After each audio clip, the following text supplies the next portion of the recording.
आते हैं, वो ऑप्शन कभी कभार क्वेश्चन में ऐसा होता है कि उनमें से अगर अपने को बाकी के क्वेश्चन नहीं भी आ रहे, जैसे एक क्वेश्चन में 5 क्वेश्चन आए, 8 बजे नाश्ता मिलता है, ब्रेकफास्ट, फिर उसके बाद में हमारा लंच होता है 1 बजे, फिर हमें शाम को वापस नेक्स्ट मिलते हैं 6 बजे। जिंदा है तो जिंदगी पर यकीन कर, है स्वर्ग कहीं तो उतार ला जमीन पर। कुछ लोग वक्त के साथे में ढल जाते हैं, कुछ लोग वक्त के साथे को बदल जाते हैं।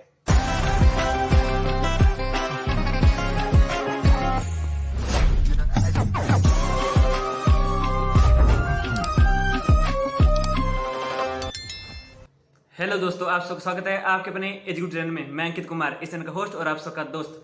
मैंने आप सबके लिए ऑल इंडिया के एग्रीकल्चर टॉपर्स के इंटरव्यू की सीरीज स्टार्ट की है, जिसमें मैं आपको लगातार ऑल इंडिया के टॉपर से मिलवाता जा रहा हूं। और इसी सीरीज में आज हमारे साथ है मिस्टर जसवंत सुमन जी। इन्होंने आईसीआर के अंदर आईसीआर 2021 यूजी में ऑल इंडिया 28 रैंक हासिल किया है और कैटेगरी ओबीसी कैटेगरी में इनका ऑल ओवर रैंक 10 रैंक था। और अब अपनी यूजी जीबीपीएटी से कंटिन्यू कर रहे हैं। तो आज इनसे जानेंगे इन्होंने आईसीआर यूजी का एग्ज़ाम किस तरह दिया था, उन्होंने मेन एग्ज़ाम को किस तरह हैंडल किया, कौन सी बुक्स पढ़ी थी, क्या स्ट्रेटजी थी, और A to Z इन्फॉर्मेशन मिल जाएगी। इसलिए इस वीडियो को पूरा लास्ट तक जरूर देखेगा।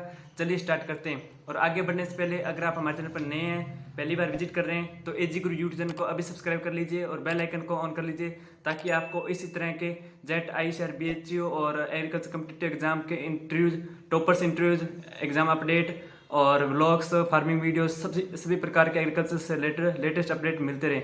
चलिए स्टार्ट करते हैं। सबसे पहले many congrats from my side and give me your introduction. जी सर, सबसे पहले तो आपको गुड इवनिंग। मेरा नाम है जसवंत सुमन और मैं रहने वाला हूँ गांव गुराइता, कोटा, राजस्थान से रहने वाला हूँ।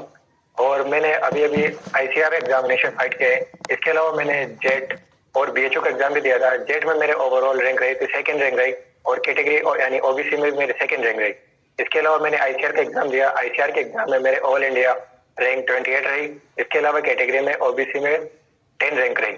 और मैंने बीएचओ का एग्जाम भी दिया था, उसमें भी मेरी अच्छी रैंक रही 126।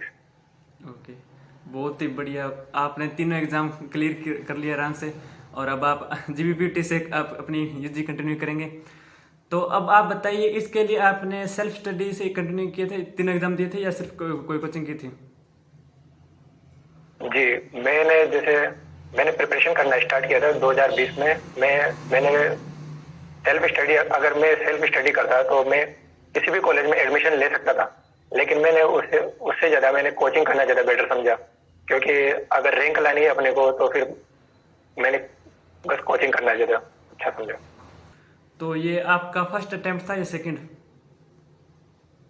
जी, मैंने जैसे 2020 में एक अटेम्प्ट लिया था। मैंने 12th के साथ एग्जाम दिया था जेट में और आईसीआर का।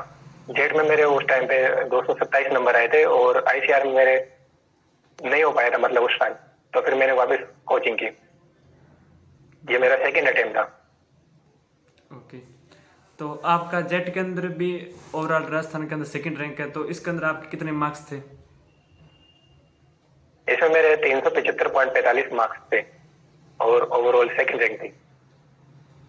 ओके, जिससे मैंने Maharana Pratap university of agriculture and technology के college, Rajasthan college of agriculture में एडमिशन लिया था।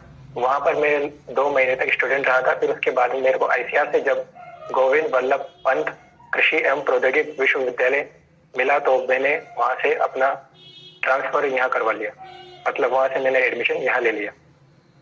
ओके, मेरा नेक्स्ट क्वेश्चन ये है कि आप कितना टाइम स्टडी को देते थे, यानी कितने टाइम डेली पढ़ते थे आप? जैसे 7 बजे के लगभग वापस बैठ जाता था और मैं लगभग 7 से 8 घंटे निकाल देता था। मैं लगभग रात के 1-1:30 बजे तक पढ़ता था। ये मैंने लगातार, मतलब शुरू से रूटीन में नहीं आ पाया था। मैंने धीरे धीरे ऐसे रूटीन में लाया था। पहले मैं नहीं बैठ पाता था, पहले मतलब 11 बजे तक ही बैठ पाता था। फिर धीरे धीरे हो गया, टाइम टेबल सेट हो गया। ओके, और लास्ट 10 डेज में आपने किस तरह स्टडी की थी फिर? जैसे मैंने लास्ट 15 डेज का बताता हूँ, क्योंकि मैंने 15 डेज पहले से प्रिपरेशन की थी। तो मैं प्रिपरेशन कर रहा था आईसीआर के लिए। तो मैंने पहले जेट का एग्जाम दिया।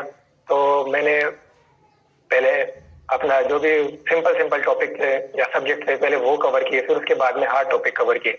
मैंने ये सभी कवर 7 दिन में कर लिए। फिर उसके बाद में मैंने वापस नेक्स्ट दोबारा उनका रिवाइज किया। फिर ऐसे करते करते मैंने वापस दोबारा पूरा रिवाइज कर लिया। और मैंने शायद मेरी जेट में रैंक, ये बोल सकते हैं कि जेट में रैंक इसलिए आई क्योंकि इस बार जेट में जो है आईसीआर के चैप्टर्स थे, उनसे भी क्वेश्चन आ गए। और मैंने, जैसे कि मैं बता रहा हूँ कि मैंने आईसीआर के लिए प्रिपरेशन की थी, तो मैंने वो जेट के सिलेबस में, क्योंकि मैं जानता था कि मेरे को आईसीआर में जाना है, तो मैंने जेट में ही अपना पूरा सिलेबस कवर कर लिया था, आईसीआर का भी जो भी हमें करा दिया गया था। ओके, तो यानी कि आपका मेन फोकस आईसर पर था, और आईसर का और जेट का समान होता है सिलेबस, तो आपका जेट आराम से क्लियर हो गया था। जी हाँ, तो आप बताइए, जेट का सिलेबस होता है, उससे मतलब कितना अधिक पढ़ना पड़ता है आईसर वाले स्टूडेंट्स को? जी, जेट का जो सिलेबस होता है उसमें एग्रीकल्चर सेम रहती है, उसके अलावा बायोलॉजी में ज्यादा नहीं चैप्टर, लेकिन 2 या 3 चैप्टर एक्स्ट्रा रहते हैं। फिर उसके अलावा केमिस्ट्री में 5 या 7 चैप्टर एक्स्ट्रा रहते हैं, बस यही होता है। बाकी सब सेम रहता है जेट और आईसीआर का सिलेबस।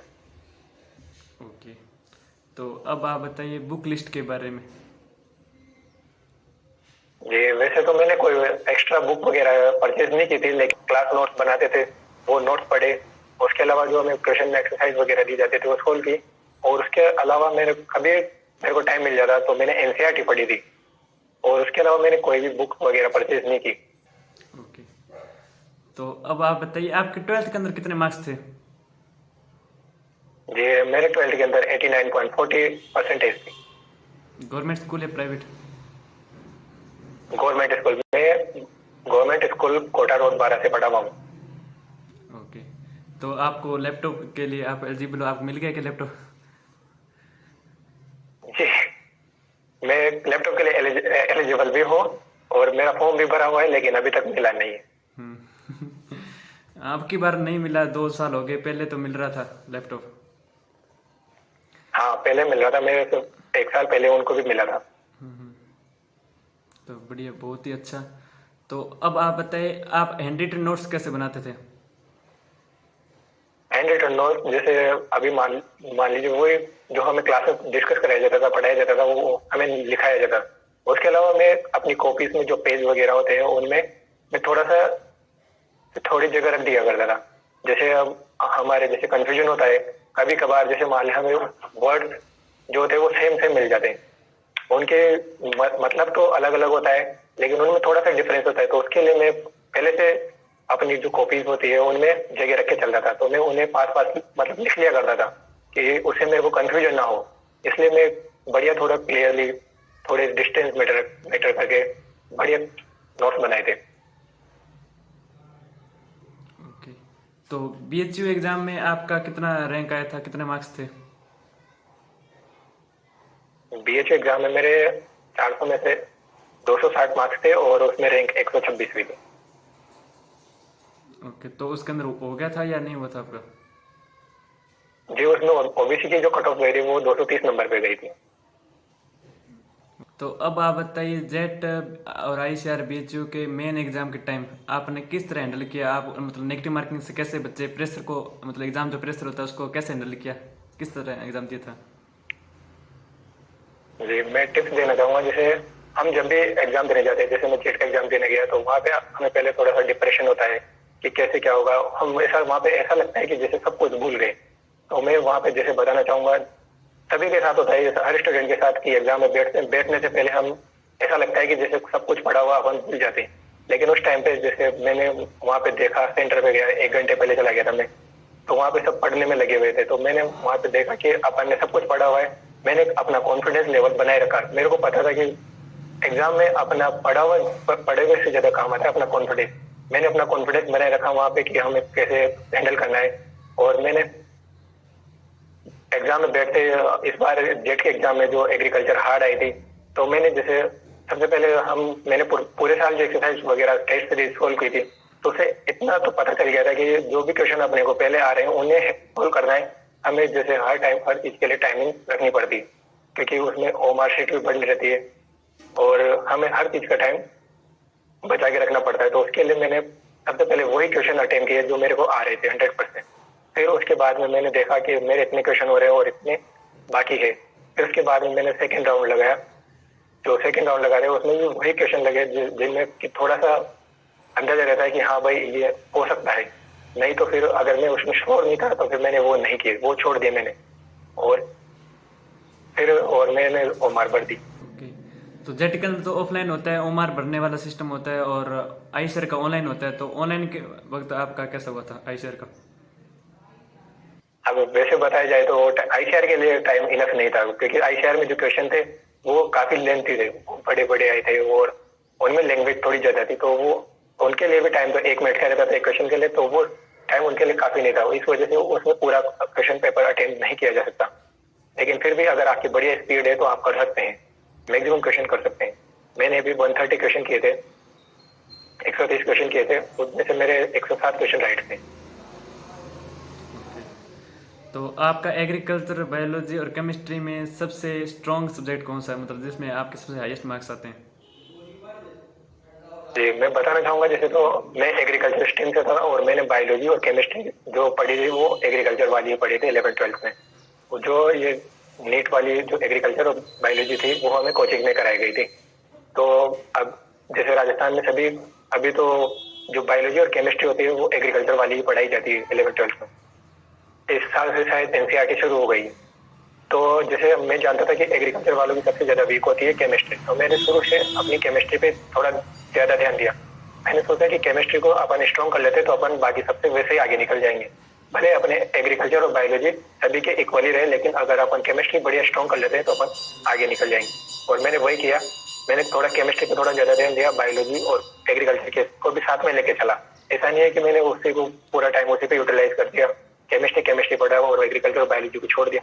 मैंने ऐसा भी नहीं किया, बस उस पर थोड़ा ज्यादा ध्यान देता था समझने में और एक्सरसाइज वगैरह करने में।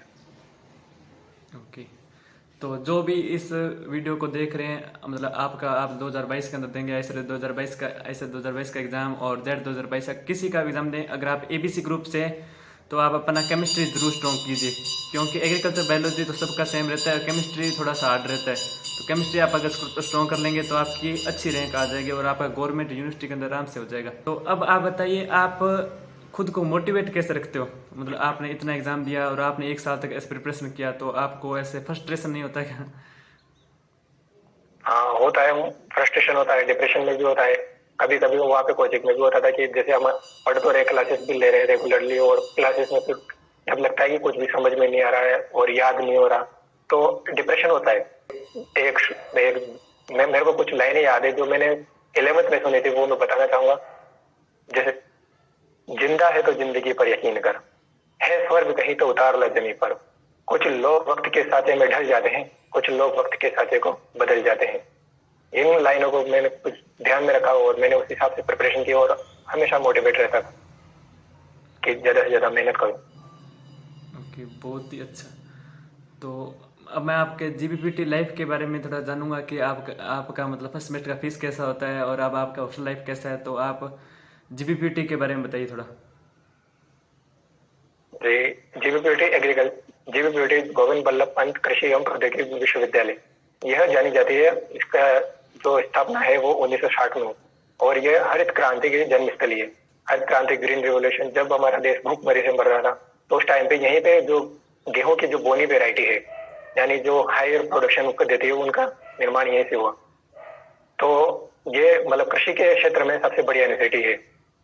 और इसके अलावा गोविंद यहाँ पर बढ़िया हमारा शेड्यूल रहता है टाइमिंग का, और यहाँ पर हमेशा कल्चरल प्रोग्राम्स चलते रहते हैं। और अगर आपको कभी लाइफ में मौका मिले घूमने आने का तो आप एक बार विजिट जरूर करें, जीबीपीटी को देखें।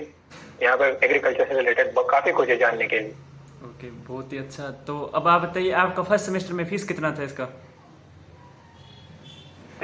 हमारे जो आईसीआर की जो फीस लिस्ट आई थी उसमें हमारी फीस थी हॉस्टल सहित 49,700 रुपए।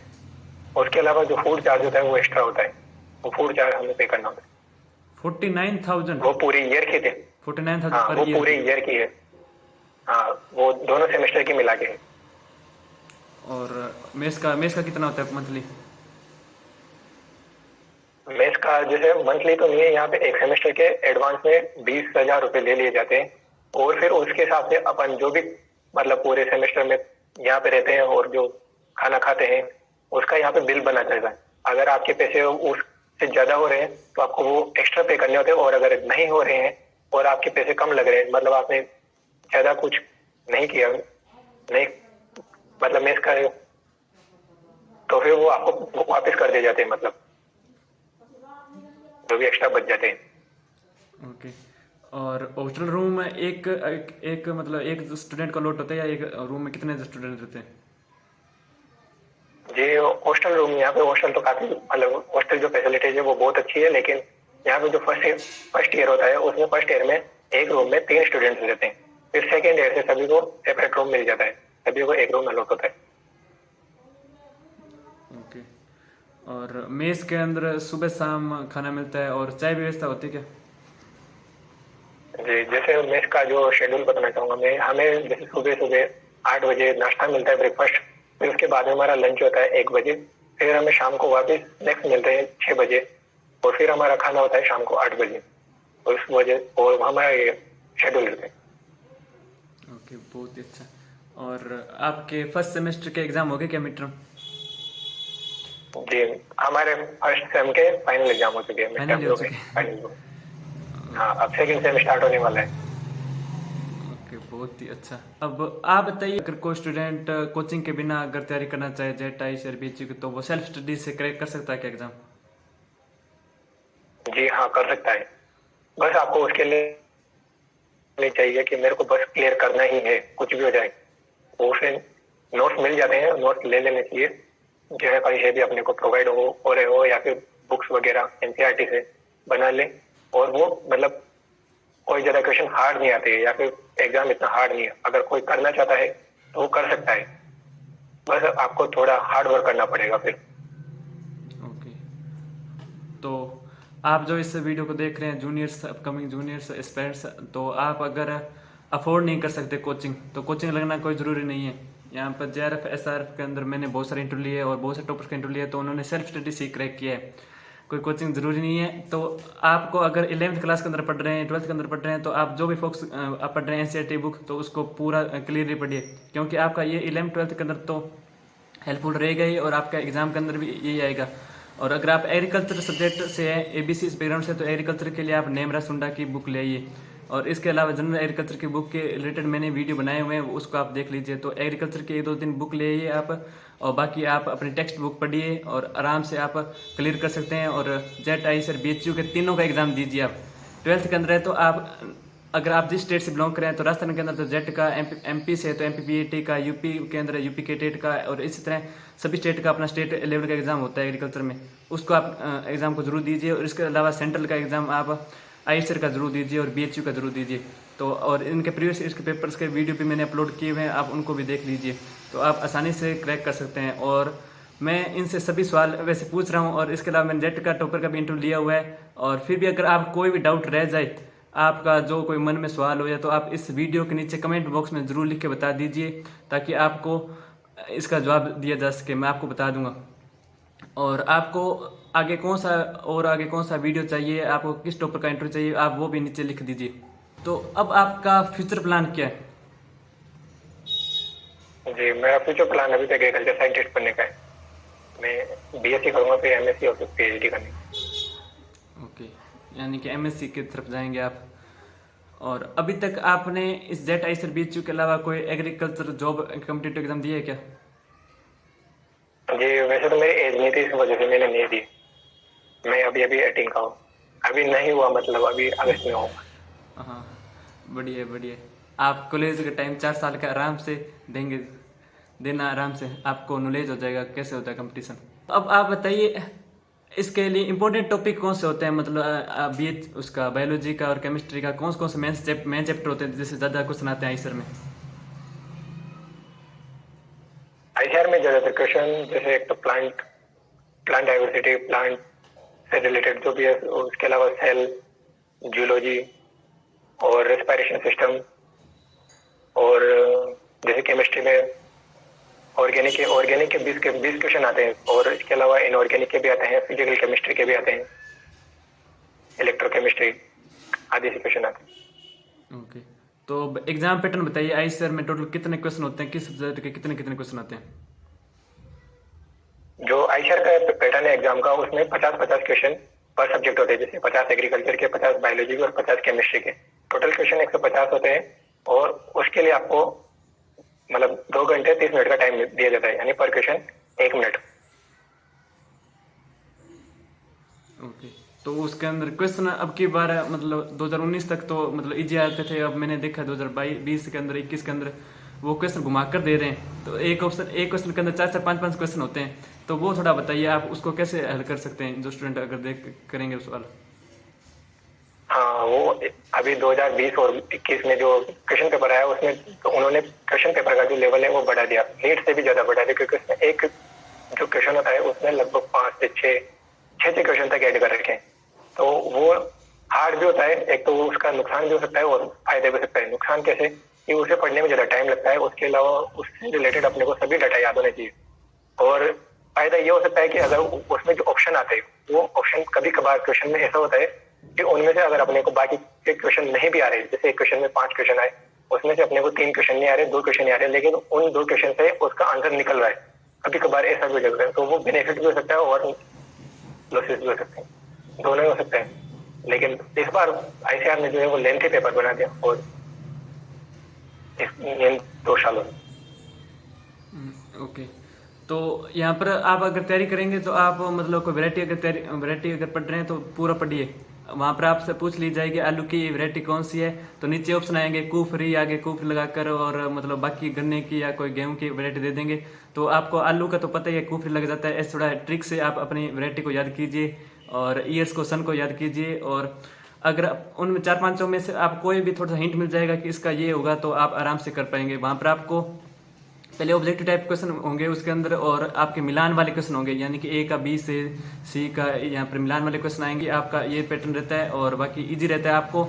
इसके रिलेटेड मैंने 2002 से लेकर और 2021 तक का लगातार वीडियो बनाए हुए हैं, कैसे प्रीवियस पेपर आते हैं वो भी आप देख लेना। तो आपने मतलब सब कुछ बता दिया, मेरे सभी सवालों का जवाब बहुत अच्छी तरह से दिया है। फिर भी कोई रह गया इंपॉर्टेंट थिंग जो आप बताना चाहते हैं अपने अपकमिंग जूनियर्स को और आईसीआर एस्पायर्स को, तो आप बता दीजिए। जी, मैं बताना चाहूंगा, जैसे अभी जो भी प्रिपरेशन करते हैं वो एक तो केमिस्ट्री को ज्यादा मतलब ऐसे मानते हैं कि हार्ड है बहुत ज्यादा। तो इस वजह से मैं उन्हें सलाह देना चाहूंगा कि केमिस्ट्री हार्ड नहीं है, बस आपको उन्हें समझने की कोशिश करनी चाहिए, क्योंकि कोशिश करने वालों की कभी हार नहीं होती। आपने सुनी होगी ये कहावत कि लहरों से डरकर नौका पार नहीं होती, कोशिश करने वालों की कभी हार नहीं होती। तो मैं आपको बताना चाहूंगा, एक तो केमिस्ट्री को थोड़ा बढ़िया प्रिपरेशन करना, और उसके अलावा जो अपना कॉन्फिडेंस है उसे लो मत होने देना, क्योंकि अपन कुछ भी कर सकते हैं अगर अपने अंदर अगर कॉन्फिडेंस है तो। और अपने आप को मोटिवेट रखना कि मेरे को बस क्रैक करना ही है, भले कुछ भी करना पड़े। और आप अपना पूरा फोकस अपने गोल पर रखना जो भी आपने सेट कर रखा है। ओके। उसके अलावा पेपर आप अपनी ज्यादा से ज्यादा हो सके, जितनी ज्यादा हो सके एक्सरसाइज सोल्व करें, क्योंकि आपके मेहनत आपको जब जितने ज्यादा क्वेश्चन से आप गुजरोगे, जितने आप अब देखोगे कि अब मैंने इतने क्वेश्चन सोल्व कर लिए, और क्वेश्चन को याद नहीं करना, मैं आपको बता रहा हूँ, जैसे क्वेश्चन में जो बारीकियां होती है उन्हें समझने की वो देखना है अपने। वो अपन जब एक्सरसाइज करते हैं तो क्वेश्चन को समझने का थोड़ा लेवल होता है वो बढ़ जाता है अगर अपन बढ़िया प्रॉपर एक्सरसाइज करते हैं। तो बस मैंने भी वही किया और उसी के बदले में आज यहाँ पर बैठा हूँ, जो इंडिया की बेस्ट यूनिवर्सिटी आप बोल सकते हैं, जीबीपीयूटी फननगर एग्रीकल्चर में, वहाँ पे मैं हूँ। ओके। तो अगर आपको भी जीबीपीटी यहाँ पर बीएचयू और पीएयू यहाँ पर एचएयू के अंदर टॉप यूनिवर्सिटी के अंदर जाना है, तो आप अच्छे से पढ़िए और पहले थ्योरी पढ़िए, बाद में लास्ट में से जाकर आप मॉक टेस्ट जरूर दीजिए। आप अपना टेस्ट सीरीज ज्वाइन कीजिए और अपना आप कोचिंग के बिना भी अपने सेल्फ स्टडी से क्रैक कर सकते हैं। और आई होप आपको सभी सवालों को जवाब मिल गया होगा। फिर भी अगर आपको कुछ डाउट या सवाल रह गए हो तो आप कमेंट बॉक्स नीचे जरूर बता दीजिएगा। जो एजी गुरु चैनल है वो एक तरीके से बहुत बढ़िया काम करे, जो हमें टॉपर्स के बारे में इंटरव्यू प्रोवाइड करा रहे। अगर मेरे को भी कहीं से सलाह लेनी होगी कैसे प्रिपरेशन करनी है कि मैं आगे एमएससी कैसे करूँ, पीएचडी कैसे करूँ, तो वो मैं ऐसे जान सकता हूँ कि हाँ भाई इन्होंने ऐसे किया टॉपर से मिलके, क्योंकि मैं भी एज ए स्टूडेंट ही हूँ, अभी तो मैं भी स्टूडेंट ही हूँ, तो बहुत अच्छा लग रहा है मेरे को। इसके अलावा जो भी एग्जाम से रिलेटेड जो भी डेट शीट वगैरह हमें इन्फॉर्मेशन एग्रीकल्चर से रिलेटेड प्रोवाइड करा रहे हैं, बहुत अच्छा मेरे को। ओके, तो आपका बहुत बहुत धन्यवाद। आपने अपना कीमती समय निकाल कर हमें इंटरव्यू दिया, और इस वीडियो को आपने देख लिया तो इस वीडियो को लाइक, कमेंट और अधिक से अधिक अपने फ्रेंड्स के साथ जरूर शेयर करें। मिलते हैं इस तरह के अन्य इंटरव्यू में। Thank you, best of luck, bye, धन्यवाद।